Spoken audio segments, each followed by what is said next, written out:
Hello there, this is Cindy at cindybdesigns.com. This is the card that we'll be making,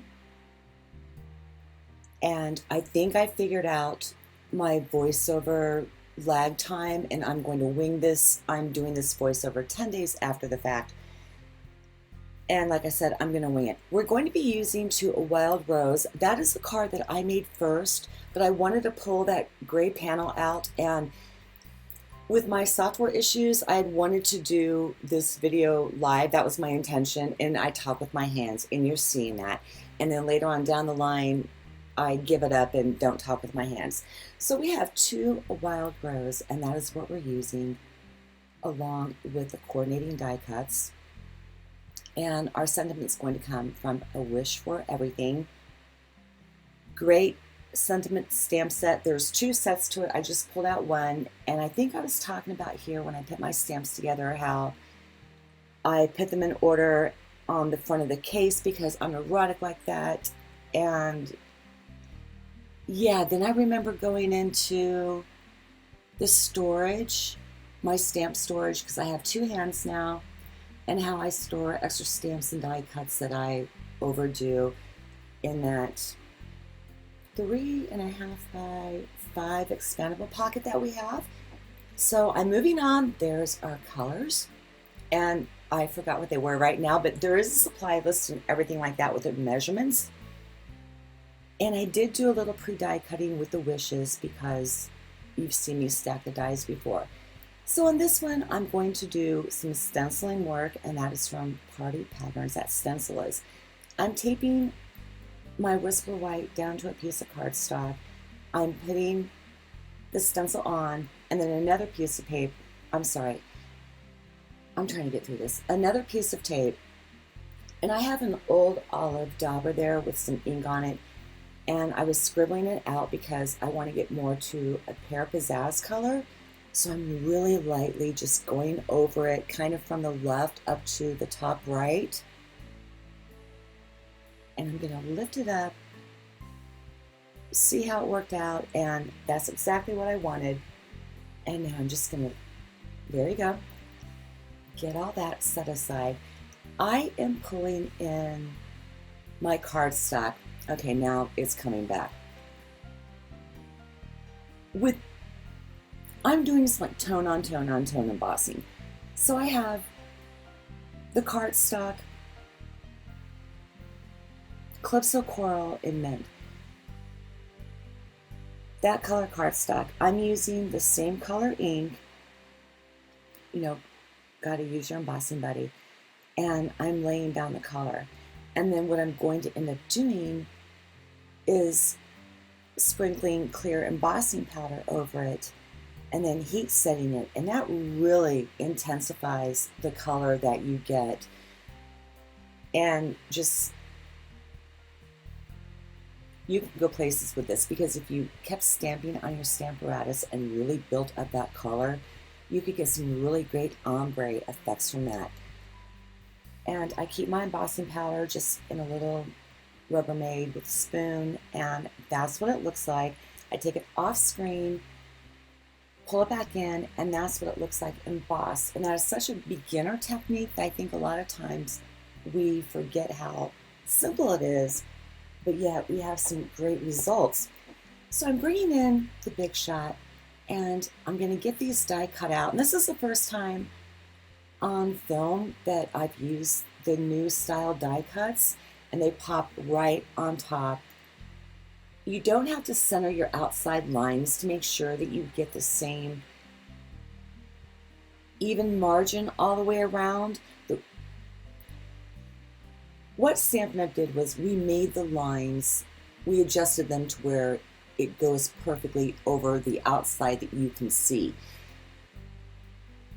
And you see just the outer edge of the image, and that's it. No white space. I hope this makes sense here, because when you use dies, it should. And yeah, this is not proven to be a really good voiceover. So with that, what I was explaining was with the new covers that we have and how they're indestructible and you can really abuse them. I put my dies in the center there so they don't go flying all over the place.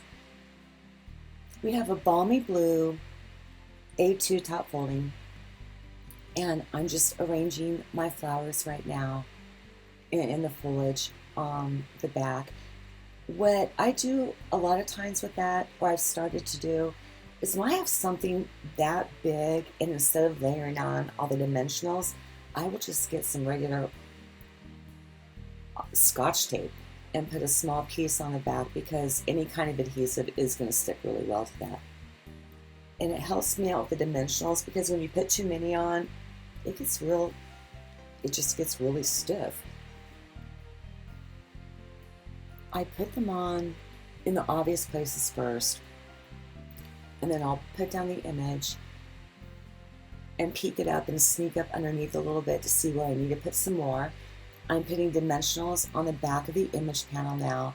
That's the order I always put it in. You get the corners, you get the center, and a little bit towards the sides, you're good, and it goes through the mail just fine. And I like to put my thumbnail in the back of them, and the backings just come right off. So I have that down, and just peeling off adhesive, putting everything together.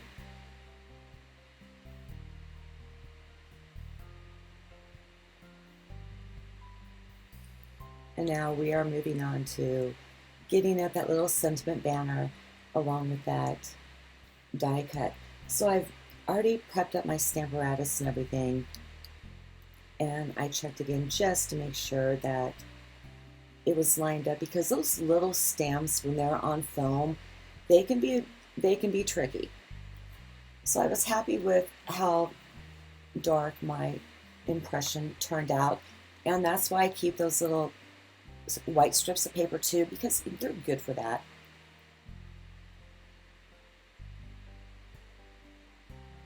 And I'm getting everything lined up. I stuck a little glue dot underneath that birthday there. And I'm eventually going to put a mini dimensional under the end. And I'm trying to get that wishes lined up just right. And I marked it to where I knew where I had to stop or not put the adhesive, because that is a small die cut, and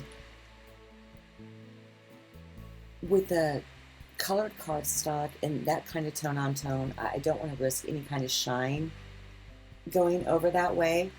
So I'm grabbing my tweezers, and this is almost a 10-minute video, which is a little bit long for me, so I'm having a difficult time talking during the entire time through it. Getting everything lined up.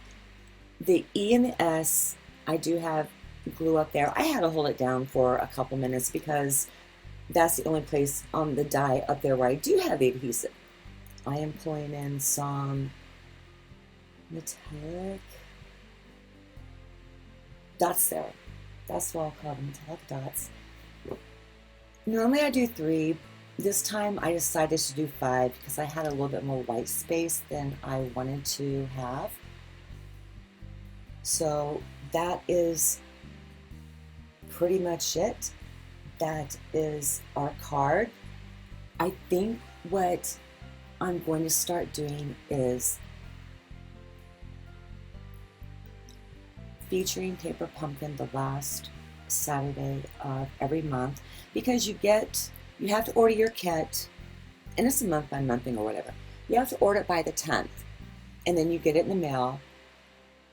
And I thought, well, we could put it together and do some alternatives.